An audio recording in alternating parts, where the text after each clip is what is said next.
What's Jehoshaphat going to do? Well, I think an earlier Jehoshaphat would have called up Ahab.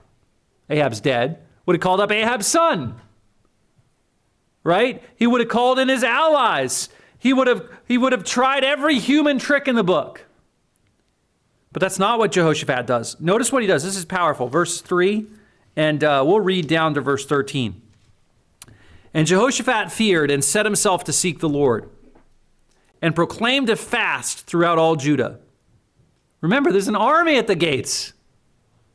What are they doing? They're praying.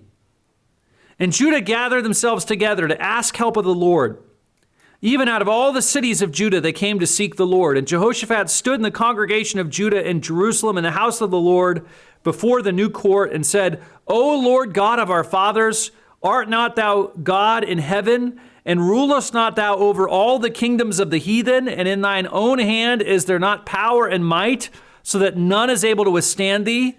Art not thou our God, who didst drive out the inhabitants of this land before the people Israel, and gavest it to the seed of Abraham thy friend forever?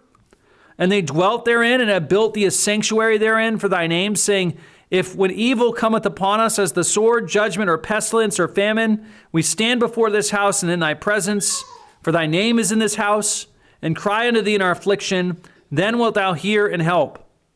And now behold, the children of Ammon and Moab and Mount Seir, whom thou wouldest not let Israel invade, when they came out of the land of Egypt, but they turned from them and destroyed them not. Behold, I say, how they reward us, to come to cast us out of thy possession, which thou hast given us to inherit. O our God, wilt thou not judge them? For we have no might against this great company that cometh against us. Neither know we that what to do, but our eyes are upon thee.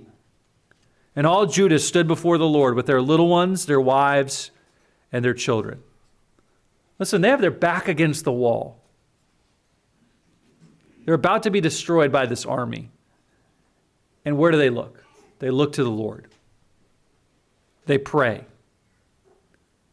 This king leads Judah in this powerful prayer, this biblical prayer.